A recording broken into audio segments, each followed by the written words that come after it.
युवा नेता चौधरी सीवी सिंह आज हमारे न्यूज़ 10 के खास प्रोग्राम में मौजूद हैं। पहले हम इनसे इनका परिचय जानेंगे। पहले नवरात्रि के पावन अवसर पर मुझे ये मौका मिला है कि न्यूज़ 10 ने मेरा इंटरव्यू लिया, इसके लिए मैं इनका धन्यवाद करना चाहूँगा और सभी लोगों को मेरी तरफ से जय माता दी। मेरा नाम चौधरी सीवी सिंह है और मैं भारतीय किसान यूनियन भानु से नगर अध्यक्ष हूँ बुलंदशहर का। और मुझे अभी रिसेंटली एंटी करप्शन एचडीसी से उत्तर प्रदेश का प्रदेश अध्यक्ष नियुक्त किया गया है। अभी तक मैं किसान के हक में लड़ाई लड़ रहा था। आगे से मैं समस्त लोगों के लिए, चाहे वो प्राणी हो, जीव जंतु हों, सबके लिए एक समाज सेवा का बढ़ चढ़कर कार्य करूंगा।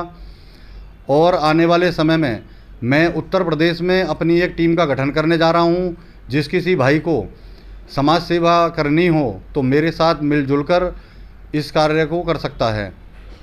अच्छा, जिस तरह से मैं बुलंदशहर की बात करूं तो बुलंदशहर में काली नदी इतना ओवर हो गई थी कि लोगों को दिक्कतों का सामना करना पड़ा था। जो खेती है, जो चावल की खेती है, वो पूरी तरह से ख़त्म हो चुकी थी। तो उनके बारे में क्या कहेंगे? किसानों को बहुत ज़्यादा इससे दिक्कतों का सामना।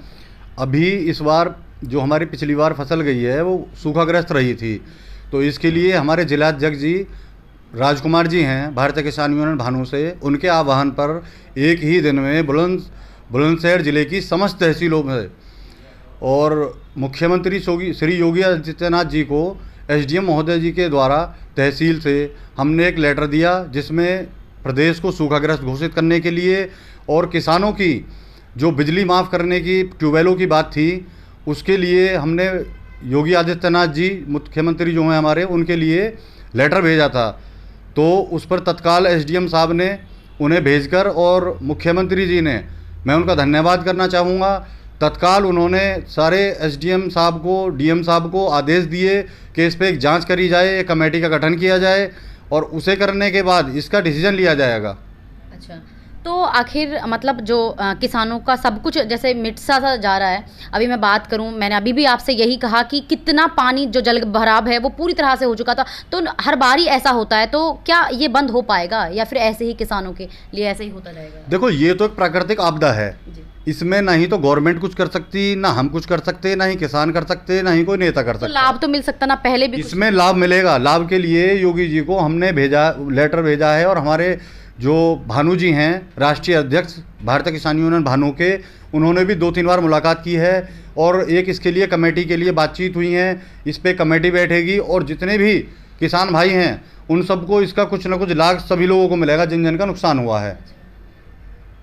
तो आगे अब क्या आपकी जो गुड न्यूज़ रहेगी, खुशखबरी रहेगी किसानों के लिए, क्या कुछ करेंगे आप? उसके लिए हमारे जो राष्ट्रीय अध्यक्ष हैं भानु प्रताप सिंह जी, उन्होंने योगी जी से मुलाकात की थी और वो जल्द ही सभी लोगों को इसके बारे में कुछ ना कुछ गुड न्यूज़ देंगे। मैं अभी पहले से कुछ नहीं बोलना चाहता, वो अगर खुद अपने मुंह से बोलेंगे तभी सबको एक अच्छा न्यूज़ मिलेगी। अच्छा, मेरा सवाल ये भी है आपसे कि किसानों के लिए ये बड़ी आपदा आती है कि बिजली कटौती कर दी जाती है, काफ़ी टाइम तक बिजली नहीं दी जाती है, जिससे कि फसल में बहुत ज़्यादा दिक्कतों का सामना करना पड़ता है। देखो, मैं सबसे पहले आपको ये बताना चाहता हूँ, जब से ये बीजेपी की सरकार आई है, जब से योगी आदित्यनाथ जी आए हैं, अब लगभग सभी जगह पे बिजली की समस्या मेरी समझ में बिल्कुल ख़त्म सी है। और लगभग अगर कहीं पे थोड़ी बहुत समस्या है तो उस पर सरकार काम कर रही है। और जहाँ तक की बात है किसानों के बिजली के बिल की, उसके लिए हमने योगी जी को ज्ञापन दिया है। उस पर पूर्णतः मुझे विश्वास है योगी जी पर, वो उस पर कुछ ना कुछ एक्शन ज़रूर लेंगे। हाँ, यही तो देखिए ये बड़ा सवाल है किसानों के लिए। इतनी मतलब बिजली बढ़ चढ़ के उनका बिल आ जाता है, जिससे कि वो बेचारे नहीं दे पाते हैं, तो उसके लिए थोड़ा सा मैंने आपको यही बताया था, किसानों के जितने भी बिल से रिलेटेड समस्याएं हैं और इनकी फसल में जो भी दिक्कतें आई हैं उससे रिलेटेड जो भी समस्या है, उसी को लेके हमने अभी योगी जी को ज्ञापन भेजा था 6 की 6 तहसीलों से।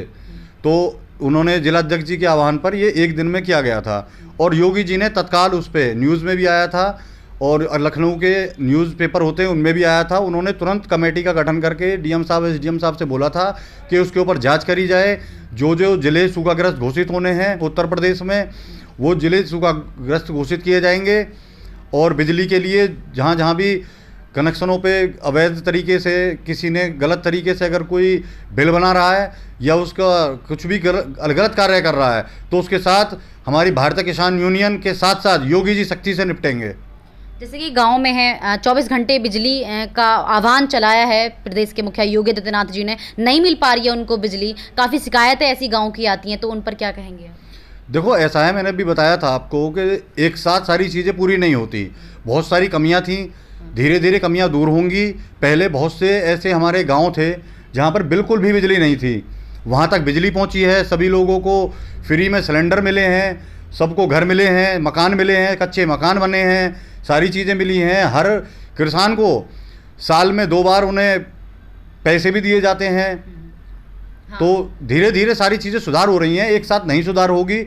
हम लोगों को भी संयम बरतना चाहिए कि हम सरकार से ज़्यादा सिर्फ उतना ही मांगें, उतने ही दबाव दें, उतना ही रिक्वेस्ट करें कि जितना जायज़ है। क्योंकि जो भी दिक्कतें हैं, कोई भी चीज़ अगर कहीं गड्ढा खुदा हुआ है उसे भरने में टाइम लगा है, अभी गड्ढा भरा है, धीरे धीरे उसके ऊपर पहाड़ भी खड़ा होगा और उसके ऊपर भारत का तिरंगा भी लहराएगा। बिल्कुल, बहुत अच्छी बात है। तो किसानों के लिए अब लास्ट मेरा क्वेश्चन है, ये क्या कहेंगे किसानों के लिए, क्या सौगात आप लास्ट उनको देने वाले हैं इस सरकार में? देखो हमारे जो राष्ट्रीय अध्यक्ष जी हैं भानु प्रताप जी, वो योगी जी के साथ एक उनकी मीटिंग हुई है और अभी बढ़ चढ़ के और भी एक मीटिंग होने वाली है। तो उसके लिए वो मैं भी नहीं कहना चाहूँगा इस इंटरव्यू में, नेक्स्ट इंटरव्यू होगा मेरा, दोबारा मैं खुद इस बात को कहूँगा यहीं पर आकर कि जो भी किसानों के लिए चल रहा है अभी, क्योंकि मैं कह दूँ उसमें कुछ फेरबदल हो जाए तो वो उचित नहीं लगता। मगर हमारे राष्ट्रीय अध्यक्ष जी जो हैं उन्होंने इसके लिए बातचीत की है, तो वो मैं आपको जल्द से जल्द बताऊंगा क्या क्या इस पर निर्णय लिया गया है। तो चौधरी सीवी सिंह ने जिस तरह से हमको बताया कि जो इनका किसानों के लिए जो कार्य रहेगा वो बहुत ही सराहना है। इन्होंने बताया कि बिजली जिस तरह से कटौती की जाती है उन पर अच्छे से जांच बिठा लेंगे, अगर ऐसा है कुछ बढ़ चढ़ के बिल जो आ जाता है, और ये रियल है कि हाँ बढ़ चढ़ के बिल भी आ जाता है। अब बुलंदशहर की बात करूँ तो बुलंदशहर में अभी भी कुछ जो नदी के काली नदी के बराबर में जो खेत हैं वो पूरी तरह से नष्ट हो चुके थे, जो खेती थी पूरी तरह से मिट चुकी थी। तो इन्होंने उसका भी यहाँ पे खुलासा किया है कि उनके लिए भी इन्होंने कमेटी रखी है, कमेटी में पास भी कर दिया गया है, जो भी उनका पैसा है, जो भी उनको मुआवजा मिलेगा वो बिल्कुल ये दिलाने का कार्य करेंगे। तो न्यूज़ 10 में आपका बहुत बहुत धन्यवाद। तो कुछ जय माता दी। अब मेरे दर्शकों के लिए कुछ कहेंगे? अच्छा, दर्शकों के लिए मेरा ये कहना है, अभी तक तो मैं किसान के हित में लड़ाई लड़ता था, अभी जो रिसेंटली मुझे प्रदेश अध्यक्ष का पद मिला है, उत्तर प्रदेश का एंटी करप्शन SDC में मुझे प्रदेश अध्यक्ष का पद मिला है, तो मैं सभी लोगों को ये बताना चाहता हूँ, ये जो हमारा संगठन है इसमें हम सभी लोगों के लिए तत्पर हैं। अगर किसी को कभी भी 24/7 किसी भी तरह की कोई समस्या है, मेरा नंबर है 9012312360। जल्द ही मेरा प्रदेश कार्यालय उत्तर प्रदेश के बुलंदशहर ज़िले में ट्रांसपोर्ट नगर के अंदर 277 मेरा ऑफिस का नंबर है, वहाँ पर हमारा प्रदेश कार्यालय की ओपनिंग 2-4 दिन में होने वाली है। कभी भी पूरे प्रदेश में किसी भी व्यक्ति को अगर पुलिस की तरफ से, थाने, कोर्ट कचहरी से, विजिलेंस विभाग से कभी भी किसी तरह की कोई दिक्कत है, वो निसंकोच हमारे पास आ सकता है, उसकी हमारी तरफ से बिल्कुल निःशुल्क सहायता की जाएगी। जय माता दी। बहुत बहुत धन्यवाद। आपसे बात करके, इंटरव्यू करके हमें बहुत अच्छा लगा और उम्मीद करती हूँ मेरे दर्शकों को भी बहुत अच्छी आपकी बात लगी होगी और मेरे दर्शक उम्मीद करेंगे कि आगे भी आप इंटरव्यू देंगे।